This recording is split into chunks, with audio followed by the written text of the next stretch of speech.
Okay. Assalamualaikum and selamat pagi, good morning semua. Okay, so hari ni kita buat video lah untuk kita punya topik untuk chapter 6 ni. Kita ada biofuels and the biomass. So, previously dekat previous chapter yang lepas tu kita discuss about the pollution by the apa tu? Kita punya fossil fuel kan. Now kita nak discuss pasal biofuel and the biomass. So actually for the biofuel ni is one of the considered as the renewable resources untuk kita punya generating energy. Okay, so what is fuels and then what is the biofuel, what is the bioethanol, what is biogas, what is biodiesel. So benda ni masuk dalam part of the what we call as a biomass lah. Alright, tapi apa itu biofuel, bioethanol and biogas tu dia ada different punya definition and production lah. Alright, so maksudnya cara nak buatnya adalah different. Okay, so now kita pergi ke basic of the fuel tu. So basically fuel tu adalah material that store the potential energy that we can be used for the if we release, we can have a heat energy. Okay, so maksudnya dia dihasilkan oleh potential tenaga keupayaan yang ada dalam fuel tu bila kita burn it lah ataupun kita bakarkan dia akan menghasilkan heat energy. Okay, so this fuel are usually mixture of the different compound, which is yang main compound dia adalah apa? Kalau dalam fuel kita adalah hydrocarbon, ataupun we have carbon, hydrogen, or carbon, hydrogen and oxygen atom. Maksudnya CHO. Dia punya main dia adalah CHO lah. Alright, so kalau macam kita ada untuk kita menghasilkan, okay, contoh for kita punya fuel atau untuk kita punya kenderaan, so kita kena ada fuel and then kita ada oxygen, and then after the oxygen maksudnya itu akan menghasilkan bila dia melakukan combustion ataupun pembakaran, dia akan menghasilkan carbon dioxide, water and energy. So apa yang kita nak daripada tu adalah energy. So carbon dioxide and water tu adalah one of the punya kita punya side product from the reaction lah. Okay, so kenapa kita kena perlukan fuel ni, ataupun kita panggil perlukan fuel lah untuk apa? Okay, so kita perlukan fuel untuk menghasilkan, untuk warm the building. Tapi kat Malaysia tak lah, macam kita ada pakai warming the building. So maksudnya benda tu digunakan untuk pemanasan, untuk manufacturing processes, untuk glass, proses glass and cement. So macam benda yang perlukan macam bayangkan macam kita perlukan minyak lah, macam benda-benda yang kita perlukan minyak untuk dibakar. So itulah fuel.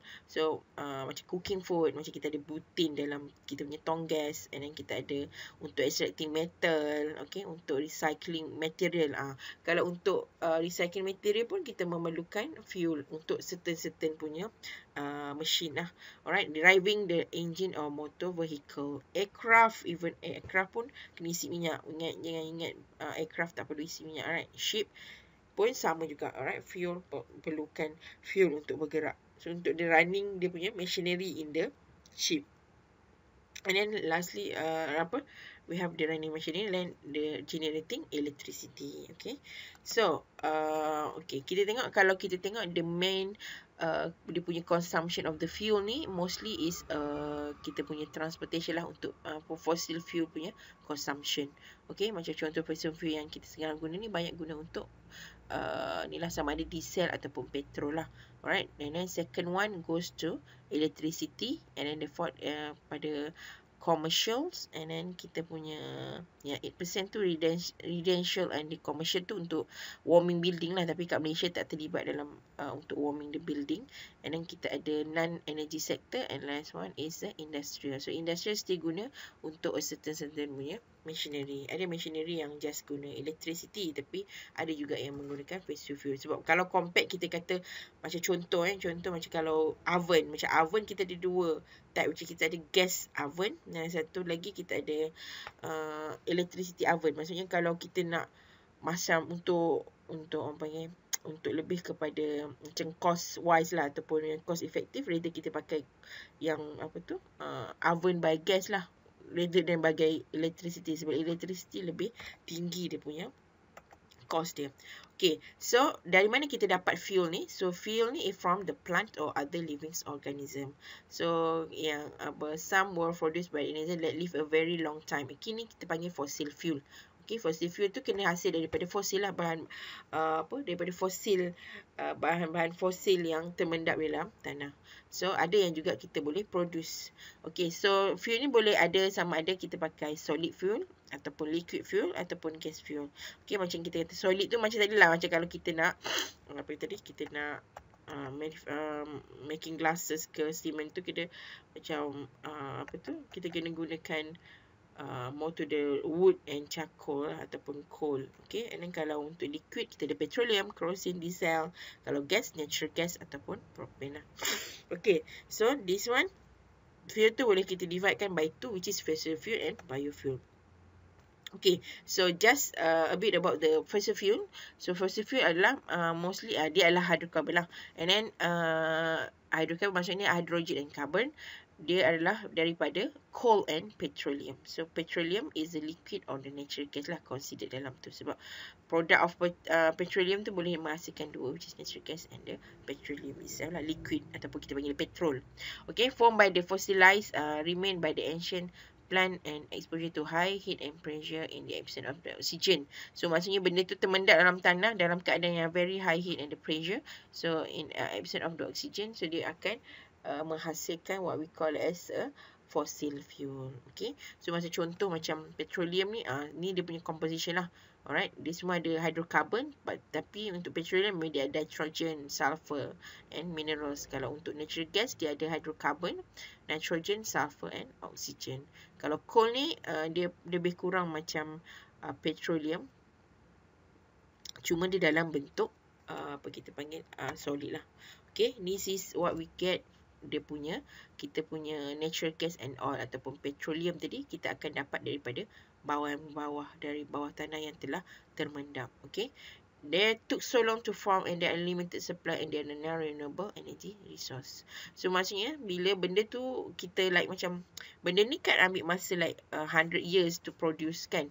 So bila kita gali ataupun drill, so what happen, benda ni akan berkurang. Maksudnya kalau kita macam ada orang kata harta karun kan, contohlah macam ni harta karun, so kita like kita ambil dekat sini, lepas tu habis kat sini, lepas tu kita ambil pula kat sini, lepas tu kita ambil pula kat sini. So like macam benda tu semakin berkurang. Maksudnya still ada, tapi like macam tak macam dululah dia punya oil and gas. So kalau kita tengok dia ada, kalau macam dekat ni onshore,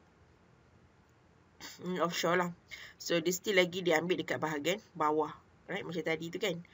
So dia akan drill sampai dekat bahagian yang dia jumpa gas tu, and then dia baru boleh drilling ataupun kita boleh gali dia lah.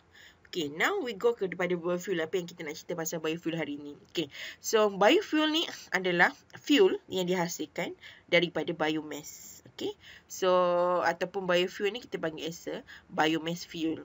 Okay, tapi sekarang orang panggil biofuel dia sebab panjang sangat, biomass fuel kita panggil biofuel.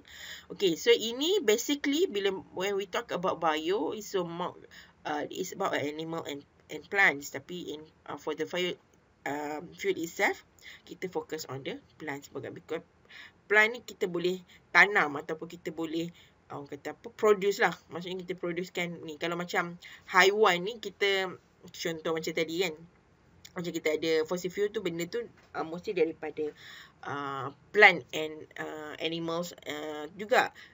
Tapi maksudnya di plant juga, tapi dengan animals, tapi animals yang telah mereput di dalam bahagian bawah tanah macam tu.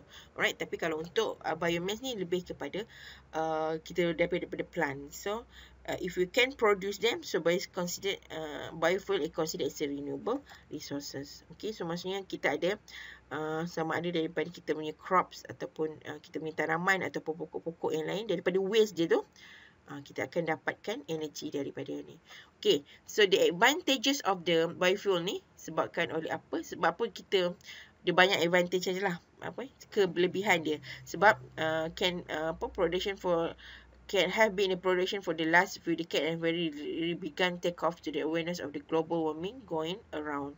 So this is maksudnya dia already started a few decades ago, maksudnya dia dah start lama. Tapi maksudnya dia baru nak take off, maksudnya baru nak naik dia, in term of the awareness of the global warming issue lah. Macam tadi kita cakap kan, kita global warming issue ni disebabkan oleh kita punya cara kita handle kita punya heat tu tadilah. Okay, global warming tu sebab dia start guna biofuel. Sebab benda tu daripada macam contoh jadi macam biofuel kan, dia akan ada projection of the emission tu kan. Benda tu akan menyumbang, okay, atau macam carbon dioxide punya emission, dia akan menyumbang kepada global warming. So emission tu disebabkan oleh apa? Vehicle-vehicle yang menggunakan fossil fuel ataupun petroleum. So benda tu yang concern. So dia akan concern tu menyebabkan terjadilah kajian melibatkan biofuel.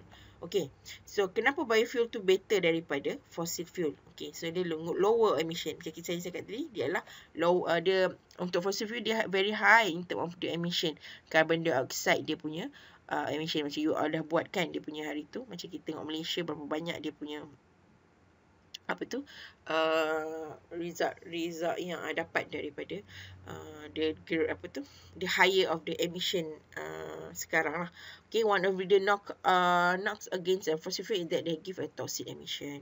So benda tu kan tadi macam bila dalam, kalau kita ada greenhouse effect ataupun greenhouse gases tu, bila too much emission dia akan terperangkap dalam atmosphere, so dia akan macam menambahkan lagi gases yang ada dalam greenhouse tu, menyebabkan kita punya alam ni akan menjadi lebih panas. So biofuel does not release as much as carbon as fossil fuel. Dia release tapi not that much of the macam fossil fuel. That's why it's a fewer harmful emission out of the biofuel. Okay, renewable. So renewable, maksud renewable boleh di-generatekan, baru dihasilkan berulang kali lah. Okay, so because it's made by the organic material. So even from the organic waste, maksudnya daripada bahan-bahan buangan yang bersifat organik. So daripada tadi kita sebut plant, so plant kita boleh tanam. So not to mention that using waste mean we don't need to lose energy getting rid of them, but reverse of the process and make sure we get all the energy out of we can. So maksudnya kita akan boleh macam kind of recycle dia punya proses tu. Maksudnya daripada plant kepada waste kepada energy. Lepas tu energy tu akan release balik kepada plant balik kepada waste, and then terus balik lah. Maksudnya dia akan renewable lah. Okay, biodegradable. Okay, biodegradable is maksudnya senang di ataupun senang dinyah, maksudnya biogradasi, maksudnya sedang dihancurkan oleh tanah ataupun atmosfer kita lah.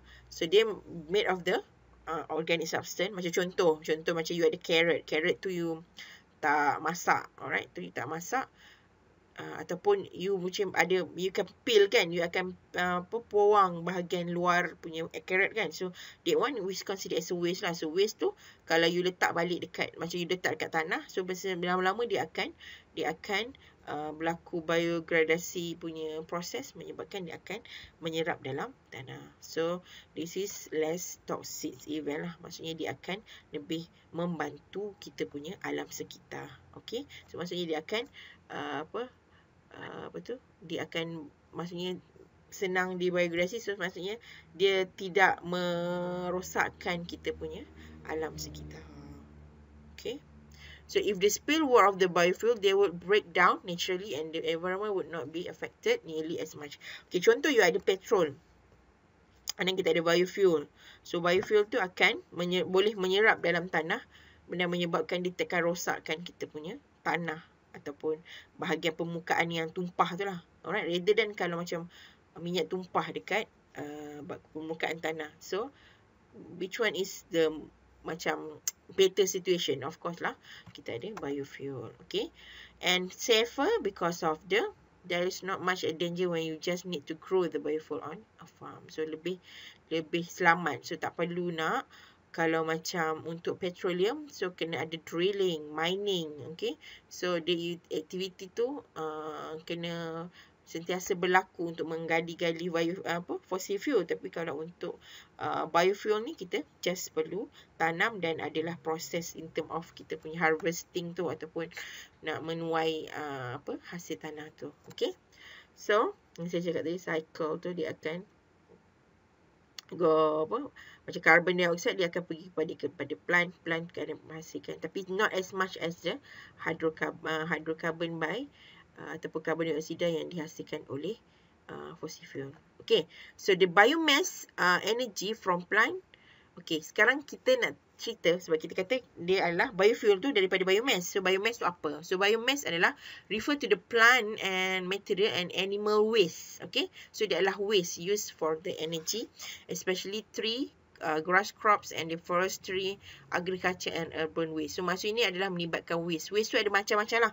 Daripada pertanian, okay, daripada crop. Maksudnya contoh, kalau you bayangkan, kalau macam kita ada jagung ataupun kelapa sawit, okay. So dia punya waste daripada kelapa sawit. Macam contoh, kalau you ambil jagung tu you ambil bahagian buah saja kan. Then you akan buang dia punya dia punya kelongsong jagung tu consider as a waste lah. Lepas tu bila you dah makan, benda tu you akan buang pula. Maksudnya kalau you ambil jagung saja, dia punya kernel tu je, and then you buangkan dia punya dia punya jagung punya tu lah, yang dah makan tu, batang jagung tu kan. So you buang juga, tu consider as a waste jugalah. And then kita ada daripada sampah-sampah yang ada.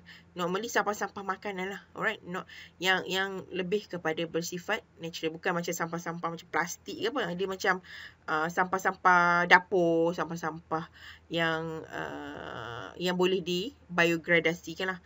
Daripada pokok-pokok. Alright. Pokok-pokok contoh kita tebang pokok-pokok yang ni, and bahagian-bahagian yang kita tak guna ataupun tak ambil tu, contohlah pembalakan.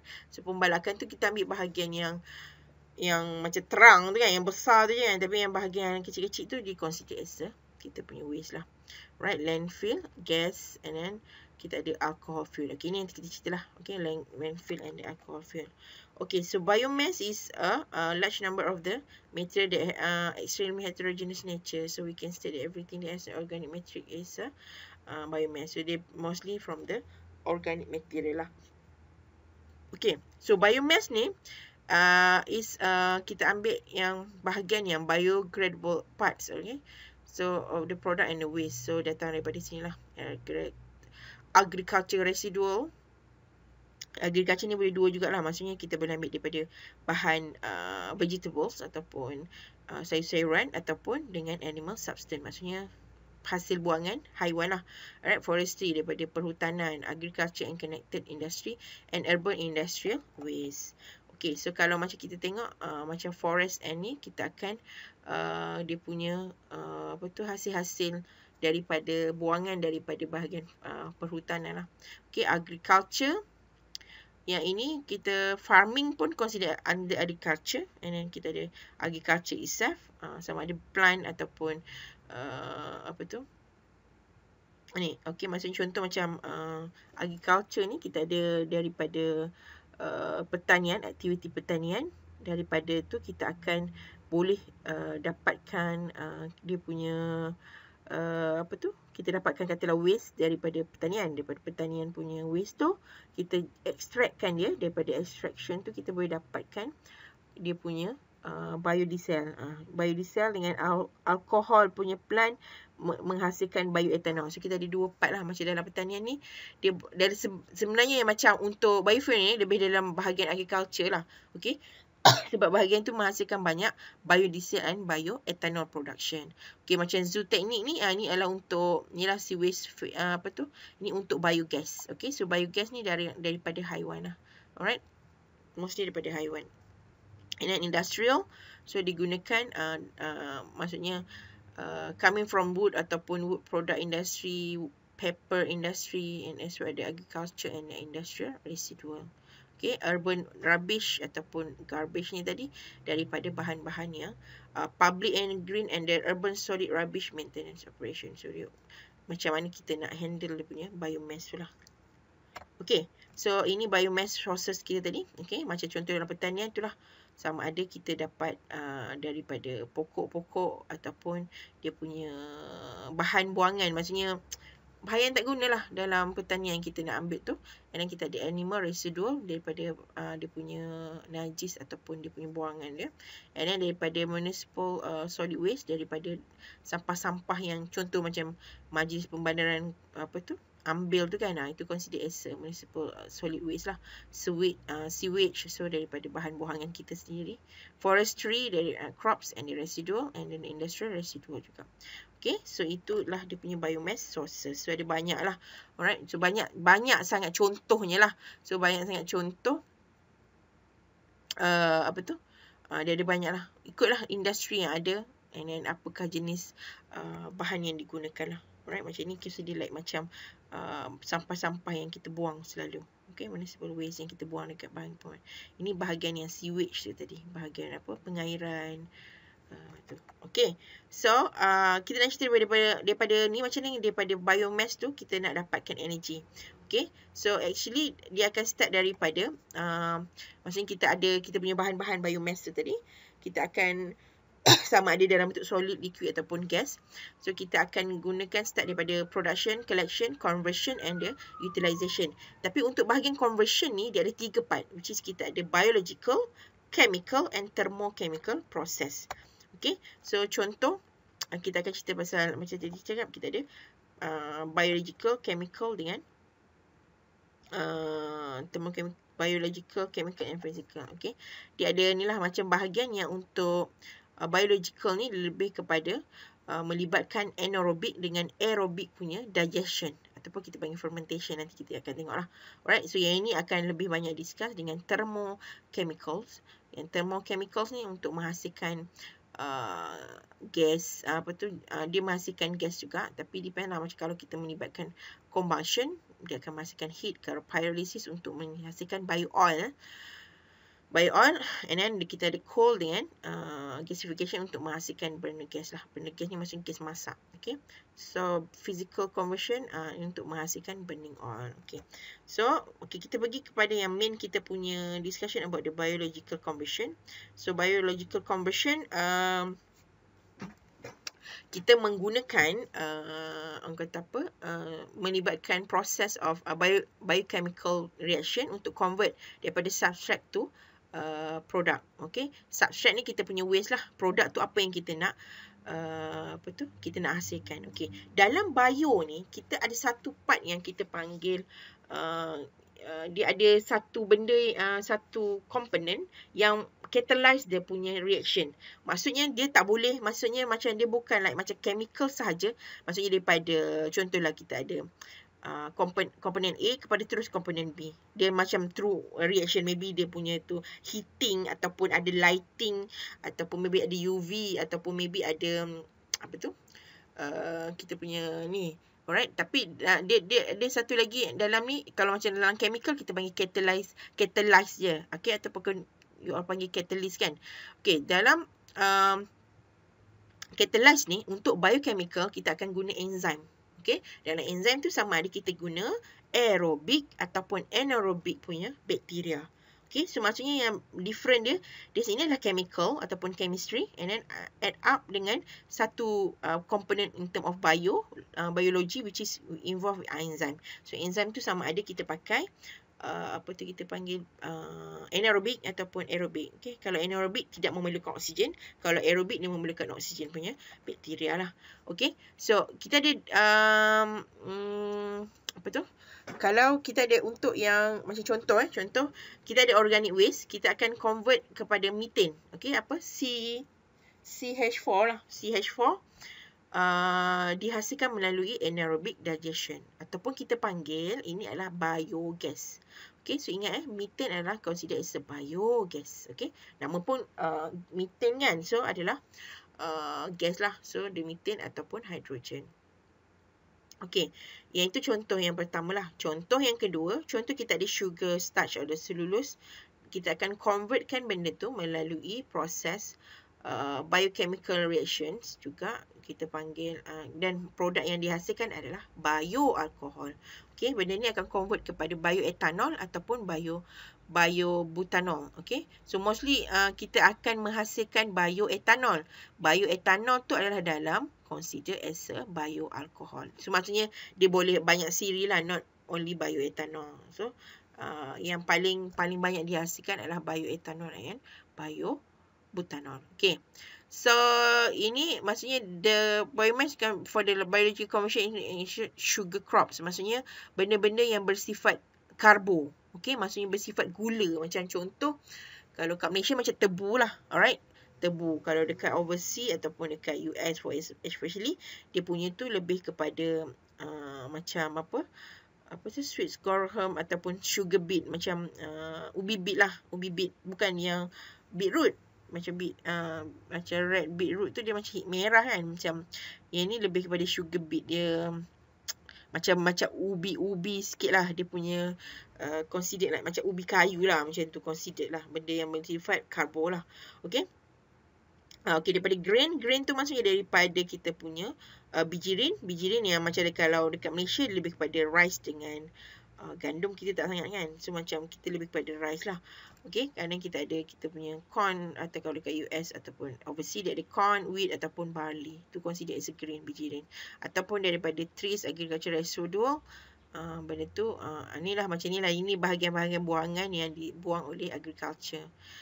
Even grasses pun di-consider as kita punya waste lah. Okay. Alright, ini dia punya cara contoh dia lah. Okay, ini dia punya, dia seakan-akan macam jagung tapi nama dia sweet sorghum. Dia untuk produce gula lah. Okay, ni sugar beet. Sugar beet ni dia macam, senang you cakap you bayang macam keladi ke, ubi kayu ke. Tapi kat sini tak adalah. Dia panggil sugar beet. Okay, so dalam biological conversion ni tadi, melibatkan biochemical tadi kan. Alright, so dia adalah melibatkan 3 proses yang terlibat, which is anaerobic, aerobic dengan alcohol fermentation. Okay, kalau anaerobic dengan aerobic ni kita panggil digestion. Maksudnya digestion ni maksudnya pencernaan oleh anaerobic. Maksudnya dia dicerna oleh anaerobic yang tidak memerlukan oksigen. Kalau aerobic memerlukan oksigen. Okay, alcohol fermentation ni adalah proses pendampaian kita panggil. Okay, so anaerobic dia adalah untuk menghasilkan biogas tadi, ataupun kita panggil the main one is methane lah. Dia dipanggil sebagai juga, kalau anaerobic digestion ni dipanggil adalah methane fermentation. So it's a complex natural process that involve the biodegradation and the biointegration absent of oxygen. Dia tak memerlukan oksigen. So dia punya ni adalah memerlukan sinilah dia memerlukan hydrolysis, fermentation, and then fermentation by acidogenesis. Okay, so dia akan convertkan ni menjadi apa, to volatile fatty acid. Okay, lepas tu dia akan melakukan fermentation juga. Dia akan menggunakan acetogenesis punya bakteria. Dia menghasilkan acetic acid, hydrogen and carbon dioxide. Okay, last sekali dia punya point ataupun part dia menghasilkan methanogenesis. Okay, daripada yang kita punya acetic acid, hydrogen and carbon ni ada convert kepada carbon dioxide dengan methane. So ini dia punya proses lah untuk formation of the biogas. Maksudnya dia akan ada hydrolysis. Hydrolysis ni selalunya dia akan kecilkan, maksudnya daripada kita punya kita panggil daripada dia karbo tu dia akan tukar kepada yang soluble punya organic material. Maksudnya daripada karbohidrat dia bagi sugar lah. Kalau protein kepada amino acid. Kalau kita ada oil ataupun kita ada fats, tadi dia akan tukar kepada fatty acid. Okay, so ini dia punya proses lah. Okay, dia hydrolysis. Dia akan start daripada hydrolysis tu, dia akan tukar lah. Contoh dia punya ni, dia polysaccharide ni daripada untuk karbo tu tadi, dia akan tukarkan kepada yang bahagian kecil-kecil. Maksudnya, macam contoh macam kita ada sesuatu yang macam, kita panggil macam polimer tu, ataupun macam benda yang ni kita kecilkan menjadi monomers. Okay, so bila dia dah jadi monomer, dia baru akan tukar kepada menggunakan acetogenesis ni menghasilkan fatty acid, lactic and then alcohol. Yang tadilah kita ada volatile fatty acid. Okay, lepas tu bila dah hasilkan tu, baru dia boleh convert. Dia tengoklah kalau kita perlukan ni, baru dia hasilkan yang kita panggil untuk acetic acid, hydrogen and carbon dioxide. Okay, yang itu bila dah last kali baru dia menghasilkan methane dengan carbon dioxide. So maksudnya proses yang penting adalah hydrolysis and nation ni ataupun bahagian yang 4 lah. Tapi in between tu dia nak digest tu dia menggunakan acidogenesis bacteria dengan acetogenesis bacteria. Okay. So ini mengambil masa macam ni 2 hari. Okay, ni 2 hari. Ni 120 berapa hari? Bagi 24. So dalam 5 hari lah. Dalam 5 hari. Lepas 5 hari barulah kita boleh pergi lagi dalam 5 hari. So total up 2 hari, 2 hari, 5 hari, 10 hari, dalam 14 hari lah untuk menghasilkan satu stage of the hydrolysis ni. Okay. Metagenesis atau biomethanation is the formed by the microbe known as methanogens. So methanogen do not use oxygen. Saya adalah anaerobic lah. To produce methane is an important widespread of the microbial metabolism.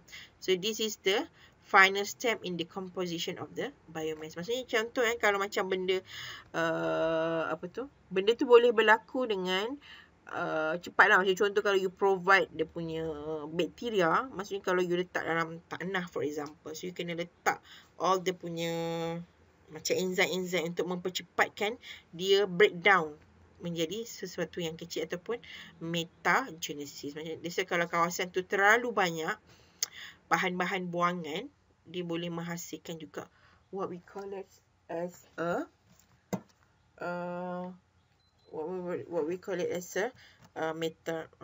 methane. Okay, kalau macam tempat tu terlalu banyak dia boleh menghasilkan gas. Okay, so this anaerobic dia ikutlah dia punya proses tu. Okay, dia kalau macam dia punya mass fraction of the dry substance to be digested. Kalau dia punya mass fraction dia, kalau macam dalam proses tu dia punya tu less than 10% tu adalah dia punya waste tu, dia boleh kita consider as a wet digestion. Maksudnya 10%, kurang daripada 10% je bahagian yang macam perlu didigestkan. Dalam contohlah kita bayangkanlah macam liquid kan, dalam liquid tu ada 10% je bahagian yang kita nak ni. So dia lebih kepada wet digestion lah. Tapi kalau 10 to 20 dia consider as a semi dry digestion. Tapi kalau greater than 20% dia mestilah melakukan wet dry digestion. You bayangkan macam yeast lah. Yeast tu kan sometimes dia ada dry yeast, ada wet yeast, something like that lah. Okay. So ada juga yang kita kena tengok lah kalau macam kita nak menghasilkan menggunakan proses tu melibatkan temperature yang macam mana. Kalau kurang kita boleh pakai cyclophilus digestion punya style. Alright. And then kita ada kalau sampai 20 to 40 mesophile. Alright, dia mesophili ataupun mesophile lah. Dia lebih kepada dia tak terlalu panas dan tak terlalu sejuk. Okay. Kalau 20 ni you bayangkan 20 degree, 20 ni tinggi juga lah. Kalau macam 40 tu kan dia, tapi dia tak sampai macamnya dalam suhu bilik lah, lebih kurang.